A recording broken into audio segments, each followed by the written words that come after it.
this life, we are meant to thrive and not survive. But burnout is becoming all too common. We want to make sure that we are thriving. So here are some self-care tips to make sure you are thriving and not surviving, and to make sure we are preventing burnout. Let's get it started.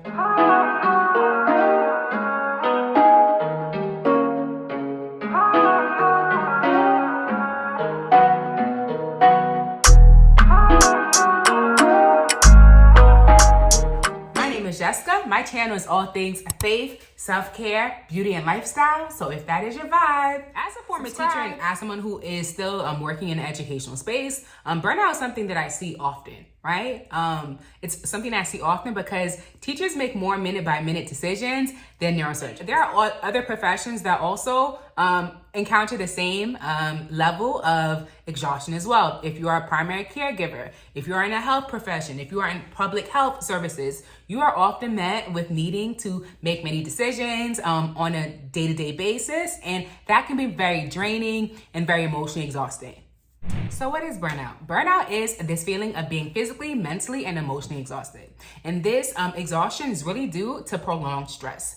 So this can make you feel overwhelmed, drained. It can make you feel like your daily tasks are insurmountable because you do not have the capacity to do it. That burnout really starts with the mind. I always think that our behaviors are a manifestation of limiting beliefs that we have in our mind. So here are a couple of beliefs that you might have that can be leading you to burnout. So the first one is perfectionism. So this idea that everything needs to be perfect. This idea that I cannot stop my work until things are finished the way I need it to be done.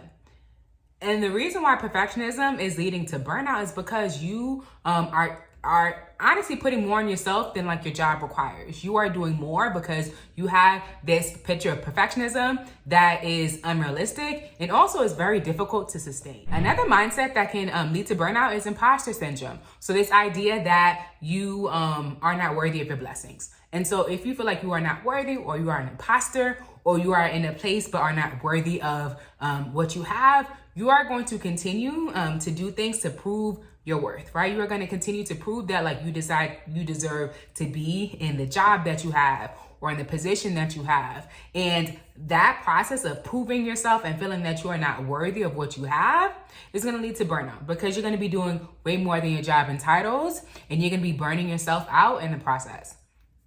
Another limiting belief that leads to burnout is this idea that your self-worth is tied to your productivity and your performance. If you're someone who grew up being praised for your good grades or for your good behavior, as an adult, that can manifest as you feeling like you need to have a certain level of excellence in order to be proud of yourself, or in order to really be the best employee, right? And so this idea of needing to be excellent, having a level of excellence for everything, can really lead to burnout, because that means you are going to extremes to make sure you are being super productive and you're getting that pat on your back, right? Let's talk about how to prevent it. These are going to be some self-care tips to prevent burnout. The first self-care tip to prevent burnout is to deprogram your limiting beliefs, right? And so all those beliefs I just mentioned, imposter syndrome, your self-worth being tied to your productivity, all these things can be programmed. There are things that we learned over time, and we need those things. We know that those beliefs can also be deprogrammed. So one of the ways that you can deprogram these beliefs is by repeating affirmations. I have several affirmations about imposter syndrome, and I have other affirmations available on my page. I'll have the link below, so feel free to check them out.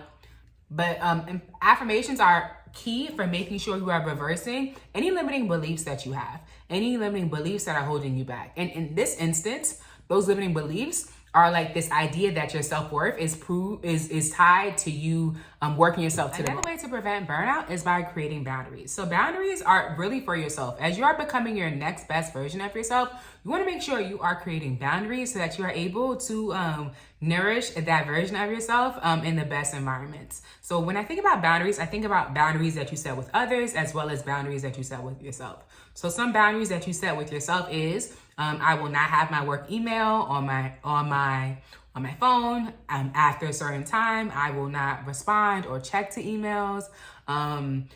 Those are some boundaries that you can have. Or it can be I will be sure to take a walk on my lunch break, or I will always take my lunch break. every day. Those are boundaries that you set with yourself. Or I can make sure I'm not taking any meeting during my lunch break because that is my time, right? Those are boundaries. And so boundaries that you set with other people might be just communicating when the workload is too much, or when you might need another person to help with that workload. It might be communicating when you need a deadline, right? It's okay to communicate those things, because when you set your boundaries, people rise to the occasion, and they cannot rise to the occasion if you aren't setting those boundaries in the first place. You need to ask for help, right? That is one of the best ways to prevent burnout. If you're someone who's so accustomed to doing things for yourself because you have something to prove to yourself, you are going to run yourself ragged, right? It is okay to ask for help. So asking for help can look different. It can look like delegating, right? So it can look like paying for things to be dropped off. So say if you do groceries, maybe paying for Amazon delivery, to deliver your groceries, or dropping off your laundry, or maybe asking a significant other to help out with something, right? Or, delegating and also asking for help. And it's important to lean on others because you cannot do everything yourself. If you look at CEOs, if you look at millionaires, one of the habits that they say help them become a millionaire is by knowing when to ask for help and knowing when to delegate. So as someone who is prone to being burnt out, as someone who is in a profession where you might be burnt out often, it is going to be your job to really think about, let me ask for help, let me delegate. Those are going to be the things that make sure that you are not burning yourself out and you are leaning on a village to make sure that you are thriving and not surviving. Proactively plan for rest, right? You need to be proactive. So I actually have a video on proactive and reactive self-care. So I'll link that in the description box below. But being proactive about your self-care is really thinking ahead of time, right? So knowing that you're in a profession that is burnt out, like that leads to burnout, I want you to think about what are some high stress times and what are some things I can do proactively to rest, right? So that can look like scheduling vacation days in advance. Like knowing, all right, this is a high stress time. I know I'm going to need a break. Let me plan this day off. I know I'm going to want a 3-day weekend. Let me plan for that day off, right? Or it can just look like planning for joy in your week. Knowing that like maybe there might be some times of the year where work can be a drag. Maybe that might look like planning for a hobby in the middle of the week, or planning to meet up with your girlfriends in the middle of the week, right? So what's important about this step is that you are thinking about resting beforehand. If you want to really take charge of like your mental health and you want to prevent burnout, it's going to be really important that you are thinking proactively. So that's why you're going to need to think about how to proactively plan for your rest. So these are self-care tips on how to prevent burnout.